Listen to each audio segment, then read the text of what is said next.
UP में बड़ा सियासी बदलाव संभव, 2-3 दिनों में मंत्रिमंडल विस्तार की चर्चा तेज, 5 से 7 नए चेहरे शामिल हो सकते हैं। जातीय संतुलन साधने के साथ प्रमोशन, डिमोशन और बड़े फेरबदल के संकेत।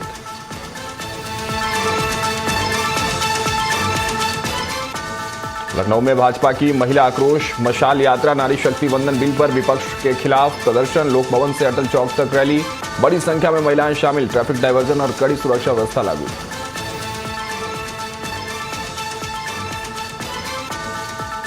हल्द्वानी में मानव और वन्य जीवों के बीच बढ़ रहा संघर्ष, 10 दिन के अंदर 2 लोगों ने गंवाई जान, कांग्रेस का लापरवाही का आरोप, सीएम धामी ने जिम्मेदारी तय करने की कही बात।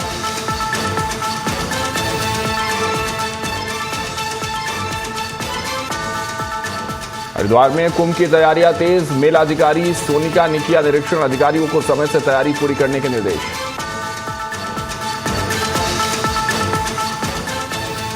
बीजेपी विधायक अरविंद पांडे का लेटर वायरल, धामी सरकार पर लेटर में लगाए आरोप, कांग्रेस प्रदेशाध्यक्ष ने की इस्तीफे की मांग, राज्य मंत्री ने इस्तीफे को बताया फर्जी।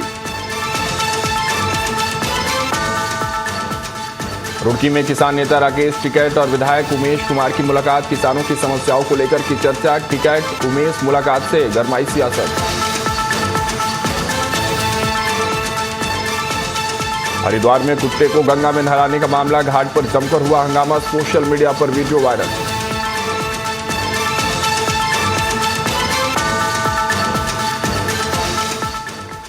नमस्कार, आप देख रहे हैं न्यूज 360, मैं हूं आपके साथ राघवेंद्र। बुलेटिन की शुरुआत करते हैं बड़ी खबर के साथ। खबर लखनऊ से, जहां उत्तर प्रदेश में मंत्रिमंडल विस्तार की अटकलें तेज हो गई हैं। अगले 2 से 3 दिनों में मंत्रिमंडल का विस्तार हो सकता है। सूत्रों के हवाले से ये जानकारी है कि 5 से 7 नए मंत्रियों को इस नए मंत्रिमंडल में मौका मिल सकता है। वहीं पुराने मंत्रियों के विभागों में फेरबदल भी हो सकते हैं। कुछ का प्रमोशन हो सकता है तो कुछ मंत्रियों के डिमोशन की भी संभावना है। बागी समाजवादी पार्टी विधायकों की भी किस्मत इस फेरबदल में चमक सकती है। जानकारी के मुताबिक सीएम योगी के सबसे करीबी मंत्री का राजनीतिक भविष्य दांव पर है। 2 मंत्रियों को संगठन में भेजा जा सकता है। वहीं पश्चिम में जाट और गुर्जर बिरादरी को बड़ा मौका मिल सकता है। वहीं पूर्वांचल के 2 ओबीसी चेहरों को सियासी ताकत मिलने की भी खबर है। मंत्रिमंडल में एक नए ब्राह्मण चेहरे की भी एंट्री की खबर सामने आ रही है। दलित बिरादरी से भी 2 नए चेहरों को मंत्रिमंडल में शामिल किया जाएगा।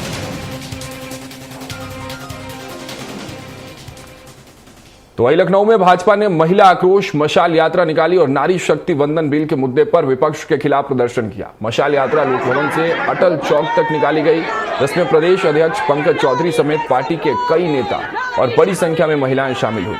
कार्यकर्ताओं ने मशाल लेकर नारेबाजी की और विपक्ष को घेरा। पार्टी ने इसे जन जागरण अभियान बताया। यात्रा के चलते हजरतगंज और आसपास ट्रैफिक डायवर्जन लागू रहा। वहीं पुलिस ने इस दौरान सुरक्षा के कड़े इंतजाम किए। प्रदेश में पूरे देश में महिलाओं के अंदर जो आक्रोश है, जो 16-17 अप्रैल के विपक्ष के विरुद्ध महिलाओं का अपमान किया है, उस आक्रोश का नतीजा है कि सारे महिला आज मशाल जुलूस यात्रा निकाली गई है और हम सब बहनें यहाँ पे एकत्रित हैं और इसमें हमारा साथ पुरुष लोग जुटे हुए हैं। और यह आधी आबादी का ये भाई आक्रोश है, उन्होंने जो हमारे 33% बिल को पास नहीं होने दिया, ये और इनके घटक दल, जिनके घटक दल ने जो हमारे साहब महिलाओं के साथ जो जाति की है। और मैं आपको यकीन दिलाना चाहती हूँ कि राहुल गांधी और अखिलेश यादव जी इसका खामियाजा 27 में जरूर भुगतेंगे, ऐसा हम महिलाओं का विश्वास है। आजमगढ़ में उत्तर प्रदेश सरकार के ऊर्जा मंत्री ए.के. शर्मा ने कजरिया टाइल्स शोरूम का उद्घाटन किया। इस दौरान उन्होंने कहा कि आजमगढ़ और मऊ उनके परिवार की तरह है। मीडिया से बातचीत में उन्होंने पश्चिम बंगाल को लेकर बड़ा राजनीतिक दावा करते हुए कहा कि वहां भारतीय जनता पार्टी की सरकार बनना तय है। स्मार्ट मीटर मुद्दे पर मंत्री ने स्पष्ट किया कि फिलहाल नए स्मार्ट मीटर लगाने पर रोक लगा दी गई है। कार्यक्रम में स्थानीय लोग और पार्टी कार्यकर्ता बड़ी संख्या में मौजूद रहे। कार्यकर्तागण बंगाल चुनाव में जा करके आए हैं, जो लोग भी जा करके आए हैं, सभी लोग बड़े आत्मविश्वास के साथ कह रहे हैं कि भारतीय जनता पार्टी की प्रचंड बहुमत से सरकार पश्चिम बंगाल में बनने जा रही है। और फिर बिल घटा दिया गया। इन सब मानवीय समस्याओं से निजात पाने का, छुटकारा पाने का सबसे बड़ा अगर कोई तरीका है तो वो है तकनीक का उपयोग, टेक्नोलॉजी का उपयोग। और उसी टेक्नोलॉजी के के उपयोग के दृष्टि से स्मार्ट मीटर की व्यवस्था हुई है। मथुरा में गुरु पूर्णिमा मेले की तैयारियां तेज हो गई हैं। जिलाधिकारी चंद्र प्रकाश सिंह ने पुलिस और प्रशासनिक अधिकारियों के साथ समीक्षा बैठक कर व्यवस्थाओं का जायजा लिया। उन्होंने बताया कि 5 दिनों में करीब 1.5 करोड़ श्रद्धालुओं के आने की संभावना है। इसे देखते हुए परिवहन, पेयजल, शौचालय और सुरक्षा व्यवस्था मजबूत करने के निर्देश दिए गए हैं। परिक्रमा मार्ग सुचारू रखने और मंदिर परिसर में बेहतर इंतजाम सुनिश्चित करने के लिए सभी विभागों को जिम्मेदारी सौंपी गई है।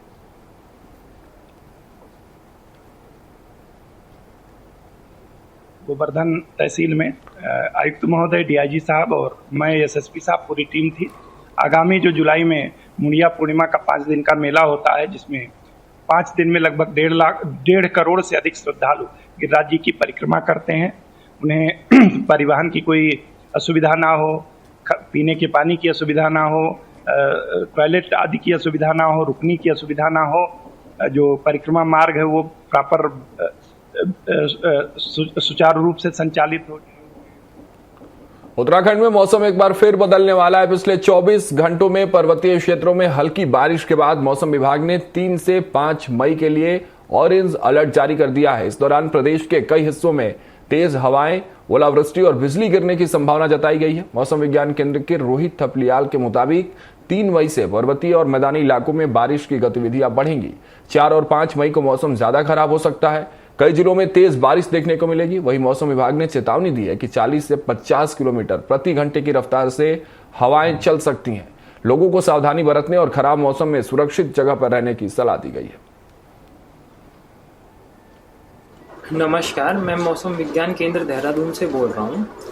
आज 2 मई हो गई है, तो पिछले 24 घंटों में उत्तराखंड के पर्वतीय क्षेत्रों में कुछ स्थानों पर हल्की से मध्यम वर्षा दर्ज की गई है। मौसम पूर्वानुमान की बात करें तो 2 तारीख को उत्तराखंड के पर्वतीय क्षेत्रों में कहीं कहीं हल्की वर्षा, गर्जन के साथ वर्षा मिलने की संभावना है। 3 तारीख को उत्तराखंड के पर्वतीय क्षेत्रों में अनेक स्थानों पर, जबकि मैदानी क्षेत्रों में कुछ स्थानों पर हल्की से मध्यम वर्षा मिल सकती है।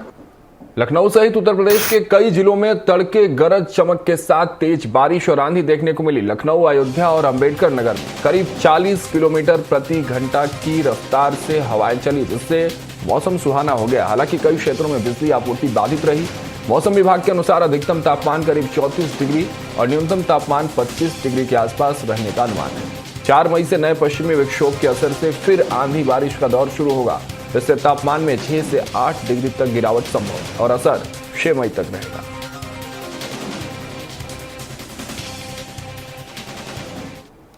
रायबरेली में भी अचानक मौसम ने करवट ली और तेज बारिश के साथ ओलावृष्टि हुई। शहर के कई इलाकों में ओले गिरने से लोगों को गर्मी से राहत मिली, लेकिन कुछ स्थानों पर फसलों और वाहनों को नुकसान की आशंका भी जताई गई है। मौसम के इस अचानक बदलाव से तापमान में भी गिरावट दर्ज की गई। स्थानीय लोगों के अनुसार कुछ समय तक तेज हवाओं के साथ बारिश का दौर जारी रहा। मौसम विभाग के अनुसार अगले कुछ दिनों तक मौसम में उतार चढ़ाव बना रह सकता है और लोगों को सतर्क रहने की सलाह दी गई है।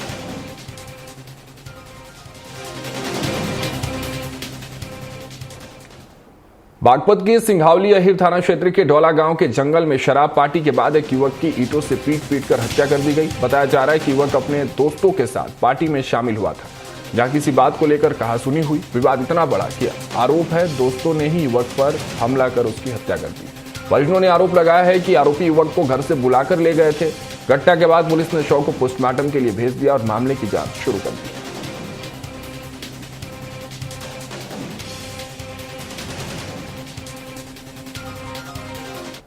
जालौन में सड़क किनारे संदिग्ध हालत में मिली लाश से इलाके में सनसनी फैल गई है। कुठौन थाना क्षेत्र में हाईवे से महज 20 कदम दूर शव मिलने से हड़कंप मच गया। बताया जा रहा है कि लाश करीब 10 से 12 दिन पुरानी है और बुरी तरह सड़ चुकी है। मृतक की अब तक शिनाख्त नहीं हो सकी है, जिससे मामला और भी रहस्यमय बन गया है। पुलिस ने शव को पोस्टमार्टम के लिए भेजकर जांच तेज कर दी है।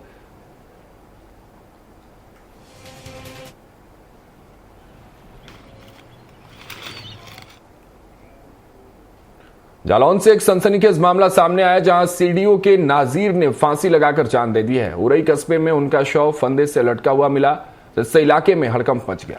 घटना की सूचना मिलते ही पुलिस तुरंत मौके पर पहुंची और जांच शुरू की। शव को कब्जे में लेकर पोस्टमार्टम के लिए भेज दिया गया है। प्राथमिक जांच में आत्महत्या का मामला सामने आ रहा है, लेकिन कारण अब तक स्पष्ट नहीं है। उरई कोतवाली क्षेत्र की इस घटना ने कई सवाल खड़े कर दिए हैं, जिनके जवाब तलाशने में पुलिस जुटी हुई है।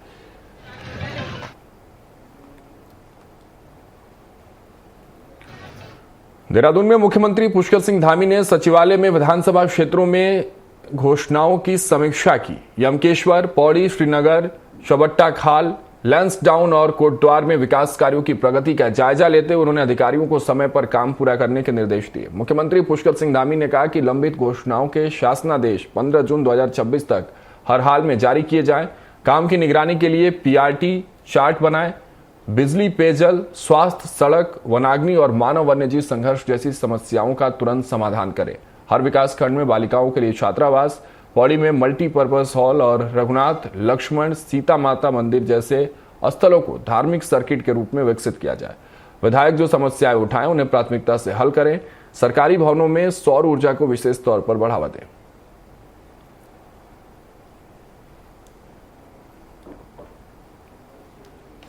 हल्द्वानी में भाजपा विधायक अरविंद पांडे के नाम से एक पत्र सोशल मीडिया पर वायरल हो रहा है। इस पत्र में सरकार और मुख्यमंत्री पुष्कर सिंह धामी पर अनदेखी के आरोप लगाए गए हैं। कांग्रेस प्रदेश अध्यक्ष गणेश गोदियाल ने मुख्यमंत्री से इस्तीफे की मांग करते हुए कहा कि अगर पत्र सही है तो यह सरकार के अंदरूनी हालात दिखाता है। वही दर्जा प्राप्त राज्य मंत्री शंकर कुरंगा ने पलटवार करते हुए कहा कि आजकल एआई से फर्जी पत्र भी बनाए जा सकते हैं, इसलिए पहले जांच की जानी चाहिए। सच्चाई खुद अरविंद पांडे साफ बता सकते हैं। सरकार पर लगे आरोप बेबुनियाद है। इसको बेहतर अरविंद पांडे जी ही बता सकते हैं कि उन्होंने अगर एक पत्र सार्वजनिक किया है, क्योंकि जिस प्रकार से आपने मुझे वीडियो में दिखाया कि प्रदेश अध्यक्ष गणेश गोदियाल जी कह रहे हैं कि वायरल हो रहा है सोशल मीडिया में, एक बहुत गंभीर विषय, इतना गंभीर विषय है, इसको जरूर कहीं ना कहीं ये स्वयं मुझे लगता है कि अरविंद पांडे जी समस्त मीडिया के सामने इस विषय को रखेंगे। माननीय मुख्यमंत्री जी प्रदेश के विकास के लिए जो भी अनर्गल आरोप लोग लगा रहे हैं, या कांग्रेस के लोगों के पास तो कोई काम है नहीं अभी फिलहाल, और इन सब चीजों को लेकर के चलते हैं। रुड़की में किसान नेता राकेश टिकैत और विधायक उमेश कुमार की मुलाकात ने प्रदेश की राजनीति में हलचल पैदा कर दी है। दोनों के बीच राजनीतिक हालात, किसानों की समस्याओं और आने वाले चुनाव को लेकर चर्चा हुई। किसान नेता राकेश टिकैत ने विधायक उमेश कुमार की तारीफ करते हुए कहा कि वो जमीनी मुद्दों को समझते हैं, जनता की आवाज उठा रहे हैं। गन्ना किसानों के बकाया भुगतान का बड़ा मुद्दा है। विधायक उमेश कुमार को इसे आगे बढ़ाना चाहिए। वही विधायक उमेश कुमार ने दोनों की मुलाकात को पारिवारिक बताते हुए कहा कि राकेश टिकैत उनके पुराने परिचित हैं। वही अवतार भड़ाना के चुनाव लड़ने पर उन्होंने कहा कि लोकतंत्र में सभी का स्वागत है।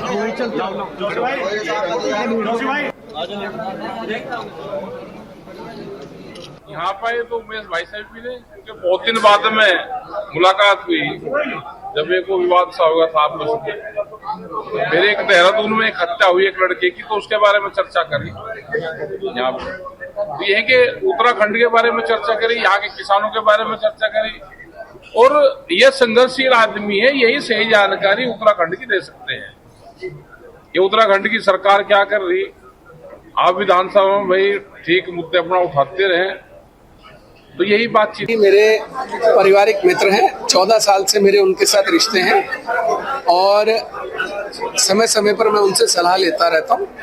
आज अब वो आए थे हरिद्वार के दौरे पर, उनका शिविर भी है हरिद्वार में शुरू होने वाला, तो उसके संबंध में बात हुई, उत्तराखंड के मुद्दों पर बात हुई, किसानों के मुद्दों पर बात हुई, राजनीतिक परिवेश को लेकर भी, परिस्थितियों को लेकर बात हुई। तो मतलब मुझे लगता है कोई ऐसा खास मुद्दा नहीं है, बस एक मुलाकात है।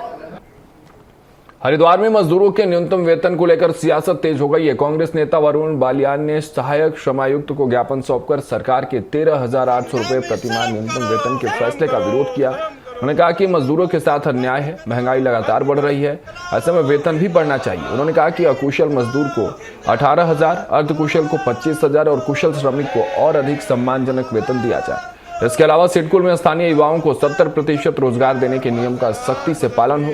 कई कंपनियां मजदूरों की आवाज दबा रही हैं, इसलिए ट्रेड यूनियनों को मान्यता मिलनी चाहिए। अगर 15 दिन में सरकार ने मांगों पर कार्रवाई नहीं की, सिडकुल क्षेत्र में बड़ा आंदोलन किया जाएगा। देखिए, हमने श्रम आयुक्त को ज्ञापन सौंपा है सहायक श्रम आयुक्त के द्वारा। अभी उत्तराखंड सरकार का एक शासनादेश आया, जिसमें उन्होंने न्यूनतम मजदूरी जो 13,800 तय की। हमारी ये मांग थी कि जिस प्रकार से आज महंगाई बढ़ रही है, एलपीजी सिलेंडरों के दाम बढ़ रहे हैं, पेट्रोल डीजल के दाम बढ़ रहे हैं, खाद्य सामग्रियों पर दाम बढ़ रहे हैं, स्कूल की फीस महंगी हो गई, हर चीज़ पर दाम बढ़ रहे हैं। और जहां मजदूरों का वेतन बढ़ाना चाहिए वहां मजदूरों का वेतन आज 13,800 रुपये आप उनका माह का वेतन तय करके उपहास बनाने का काम मजदूरों का, श्रमिकों का किया। नैनीताल में इन दिनों पर्यटकों की अच्छी खासी भीड़ देखने को मिल रही है। सरोवर नगरी और आसपास के इलाकों में लोगों का आना लगातार जारी है। बाबा नीम करौली महाराज धाम मंदिर में भी श्रद्धालुओं की लंबी कतार लगी हुई है। मौसम फिलहाल सामान्य है, आसमान में बादल और हल्का कोहरा है जिससे ठंडक बनी हुई है। पर्यटक नैनी झील में नौका विहार का खूब आनंद ले रहे हैं। स्नोव्यू, नैना देवी मंदिर, हनुमानगढ़ी, ग्लोज्यू देवता मंदिर, भीमताल, सात ताल और नौ कुचिया ताल जैसे स्थानों पर भी भीड़ उमड़ रही है। जाम से निपटने के लिए पुलिस चौराहों पर तैनात है। यातायात को सुचारू रखने के प्रयास किए जा रहे हैं। मैदानी इलाकों की गर्मी से राहत पाने के लिए लोग नैनीताल का रुख कर रहे हैं।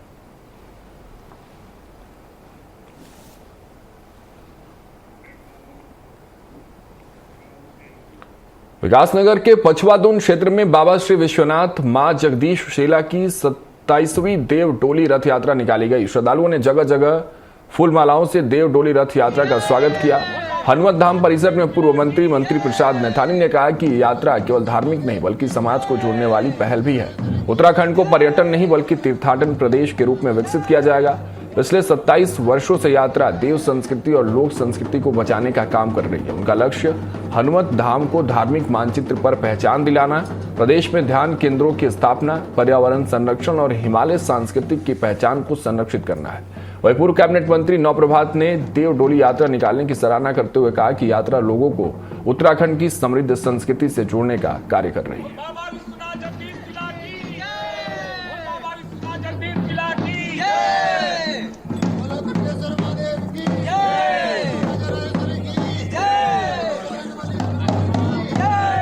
मसूरी में बिना लाइसेंस दही, पनीर समेत अन्य डेयरी उत्पादों की सप्लाई के मामले सामने आए हैं। स्थानीय व्यापारी की शिकायत पर पुलिस ने सहारनपुर के सप्लायर को हिरासत में लेकर सामान जब्त कर लिया। आरोपी वसीम अहमद के पास खाद्य सामग्री सप्लाई करने के लिए जरूरी लाइसेंस और अनुमति नहीं थी। वही ट्रेड एसोसिएशन ने चिंता जताते हुए कार्रवाई की मांग की है। महामंत्री जगजीत कुकरेजा ने खाद्य सुरक्षा विभाग और पुलिस से शहर की सीमाओं पर सख्त चेकिंग अभियान चलाने की अपील की है। स्थानीय व्यापारियों ने कहा कि बाहरी लोग सस्ते और घटिया डेयरी उत्पाद होटल और रेस्टोरेंट में सप्लाई कर रहे हैं। ऐसे में लोगों की सेहत और स्थानीय व्यापार दोनों पर असर पड़ रहा है। पर्यटन सीजन को ध्यान में रखकर प्रशासन सख्त कार्रवाई करे। बार बार हम लोगों को, डेयरी वालों को यहाँ परेशान किया जाता है और माल तो बेचते हैं बाहर से आके लोग, सहारनपुर से आ रहे हैं। उसका पहले तो देहरादून के अंदर ही वेरिफिकेशन होना चाहिए था, देहरादून में कैसे एंट्री कर रहा है। फिर उसके बाद सर वो मसूरी आ रहा है, पहाड़ों की रानी में, और यहाँ पे पनीर और दही तो बेच रहा है। तो क्रीम के डब्बे भी मैंने पकड़े हैं उसके, काफी हम 15-20 डेयरी वाले इकट्ठे हो गए। कहने का मतलब ये रहता है सर कि बाहर से आके आदमी यहाँ बेच के चला जाता है और बदनाम होता है मसूरी का आदमी। लालकुआं में ग्राम प्रधान रमेश चंद्र जोशी से जुड़े विवाद ने तूल पकड़ लिया है। कार हटाने को लेकर पड़ोसी से हुए झगड़े में पुलिस की कथित एकतरफा कार्रवाई से नाराज ग्राम प्रधान संगठन ने कोतवाली थाने पहुंचकर निष्पक्ष जांच की मांग की। प्रधान ने बताया कि उन्होंने 15 अप्रैल को हमले की आशंका जताई थी। विधायक उमेश कुमार ने ग्राम प्रधान और ग्रामीणों के साथ रुड़की ज्वाइंट मजिस्ट्रेट दीपक रामचंद्र सेठ से मुलाकात कर जल्द समाधान की मांग उठाई। ग्राम प्रधान रमेश चंद्र जोशी ने कहा कि 23 अप्रैल को मुख्यमंत्री पोर्टल पर ही शिकायत की गई, लेकिन कोई कार्रवाई नहीं हुई। 28 अप्रैल को पड़ोसी ठाकुर सिंह मेहता और उनके परिवार ने हमला किया था। सीसीटीवी कैमरे में पूरी घटना कैद हुई है। लड़ाई जो गांव वाले लगातार लड़ रहे थे वो माननीय उच्च न्यायालय से डबल बेंच से भी जो है वो जीत कर आए हैं।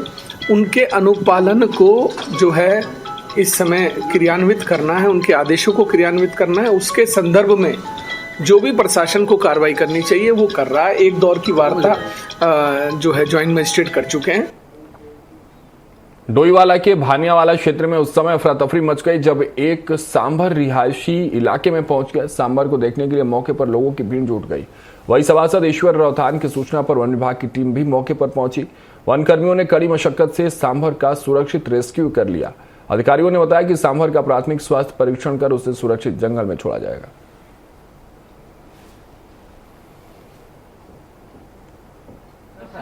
आज सुबह ये हिरन जंगल से भटककर पानी की पिया। उत्तराखंड के नैनीताल जिले में मानव और वन्य जीवों के बीच लगातार संघर्ष बढ़ रहा है। पिछले 10 दिनों में 2 बड़ी घटनाओं में 2 लोगों की जान जा चुकी है। मानव और वन्य जीवों की लड़ाई से इलाके में डर का माहौल है। वहीं वन विभाग ने कार्रवाई करते हुए एक बाघ और 2 तेंदुओं को ट्रैकुलाइज किया है। इसके बावजूद रानी बाग और गोरापड़ा जैसे इलाकों में तेंदुए की मूवमेंट जारी है। ऐसे में स्थानीय लोग खुद को असुरक्षित महसूस कर रहे हैं। कांग्रेस प्रदेश अध्यक्ष गणेश गोदियाल ने सरकार पर लापरवाही का आरोप लगाया। ऐसी घटनाओं को रोकने के लिए ठोस योजना जरूरी है। मुख्यमंत्री पुष्कर सिंह धामी ने भी चिंता जाहिर की है। उन्होंने कहा कि आम लोगों की सुरक्षा सरकार की प्राथमिकता है। इन घटनाओं में जिम्मेदारी तय की जाएगी। क्योंकि भालू ने उधर गढ़वाल के एक इलाके में एक ही 2-3 गांवों के बीच 80-90 घटनाएं कर दी थी और हमने प्रदर्शन किया और एक बंदूक खिलौना प्लास्टिक का हमने लहराया कि भाई सरकार खबरदार, अगर तुमने इन जंगली जानवरों को नहीं रोका तो कहीं लोग हथियार न उठाने लगे। उन्होंने मेरे को आतंकवादी बना दिया। ये आतंकवादी, सरकार जनता के हितों की रक्षा करने के लिए जो व्यक्ति आवाज उठा रहा है उसको आतंकवादी बना देते हैं।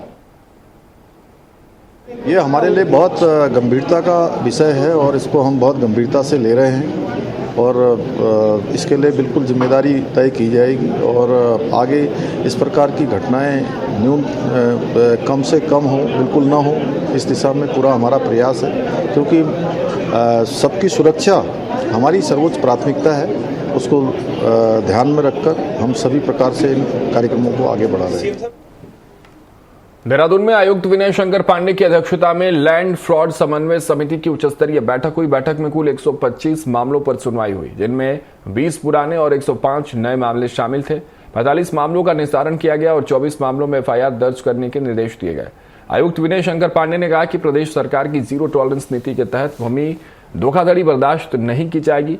अधिकारियों को सभी मामलों का तेज और प्रभावी निपटारा करने के निर्देश दिए गए। जमीन की हेरफेर, फर्जी बिक्री और अवैध कब्जे जैसे गंभीर मामले सामने आए हैं। जिले से सबसे ज्यादा 74 शिकायतें मिली हैं।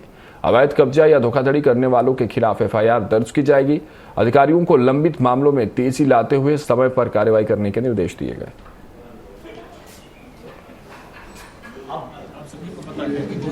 कमेटी होती है और खासकर गढ़वाल मंडल में जो हमारे 3 जिले हैं, देहरादून, हरिद्वार और टिहरी गढ़वाल, वहाँ पर लैंड फ्रॉड की काफ़ी शिकायतें आती हैं। इसलिए 6 अप्रैल को हम लोगों ने इसकी बैठक की थी और ये तय किया गया था कि हम लोग हर 15 दिन में इसकी बैठक को करेंगे। लेकिन बीच में आपको पता है तो वीआईपी कार्यक्रम वगैरह आने की वजह से हालांकि अभी 1 माह नहीं हुआ है, 28वें दिन आज बैठक हुई है। हरिद्वार में सिडकुल थाना पुलिस ने गुम और चोरी हुए मोबाइल वापस करने में बड़ी सफलता हासिल की। पुलिस ने ऑपरेशन रिकवरी चलाकर करीब 36 लाख रुपए के 152 मोबाइल बरामद किए। एसएसपी नवनीत सिंह भुल्लर के निर्देश पर पुलिस ने CIR पोर्टल और तकनीकी मदद से मोबाइलों को ट्रैक किया। कई मोबाइलों के अलग अलग राज्यों में होने के बावजूद पुलिस ने उन्हें वापस ले आई। मोबाइल उनके मालिकों को वापस दिए गए, जिससे उनके चेहरे पर खुशी की लहर दौड़ गई। पुलिस अधिकारियों ने बताया कि आगे भी अभियान जारी रहेगा और चोरी की घटनाओं पर रोकने के लिए कार्रवाई की जा रही है। लोगों से अपील है कि लावारिस मोबाइल मिलने पर उसका इस्तेमाल करने से बचें। स्कूल में काम करता था तो मेरा मोबाइल ये छीन लिया गया था रास्ते में। तो ये उत्तराखंड की पुलिस बहुत अच्छी है जो मेरे मोबाइल को इन्होंने रिकवरी करके दिया। मैं इससे बहुत खुश हूँ।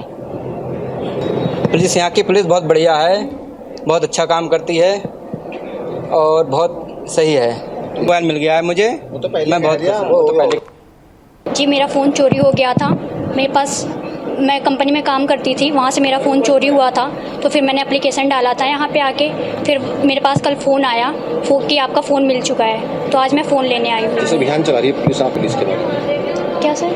बहुत खुश हैं। कल से जब से मेरे पास फ़ोन आया है तो मुझे बहुत खुशी मिली है कि मेरा फ़ोन मुझे वापस मिल गया है। पुलिस के लिए क्या कहेंगे? पुलिस ने अच्छी अपनी पूरी कोशिश की है कि फ़ोन खोजने में सबको सपोर्ट किया है। फ़ोन के चक्कर में कि सब जितने भी लोग थे सबका फ़ोन खोजा है, सबको मिल चुका है। कोई भी, चाहे मोबाइल हो या कोई भी इक्विपमेंट है आपके पास, तो कहीं ना कहीं उसको कैरी करना और सुरक्षित कैरी करना तो ये आप ही की जिम्मेदारी है। लेकिन अगर किसी कारण से, मैंने जैसा आपको बताया कि आज जीवन का एक अभिन्न पार्ट बन गया है कहीं ना कहीं तकनीक और मोबाइल, और इसके बिना कहीं ना कहीं जो बेसिक जानकारी है और कहीं ना कहीं अधूरी रह जाती है, तो लिहाजा हर आदमी के जीवन में इसका बहुत महत्व है। लेकिन कई बार ऐसे हो जाता है कि खो गई या कोई और परिस्थितियाँ आ गई, तो इसी को ध्यान में रख करके भारत सरकार ने, जैसा मैंने बताया, कि एक पोर्टल डेवलप किया और इस पोर्टल से आप लगातार देख रहे हैं कि लगातार अलग अलग थानों में भी मोबाइलें रिकवर हो रही हैं और लोगों को मिल रही हैं। रामनगर में प्रेम प्रसंग के चलते युवती ने जहर खा लिया। गंभीर हालत में युवती को अस्पताल में भर्ती कराया गया। वही घटना की सूचना मिलने पर पुलिस ने मामले की जांच शुरू कर दी है।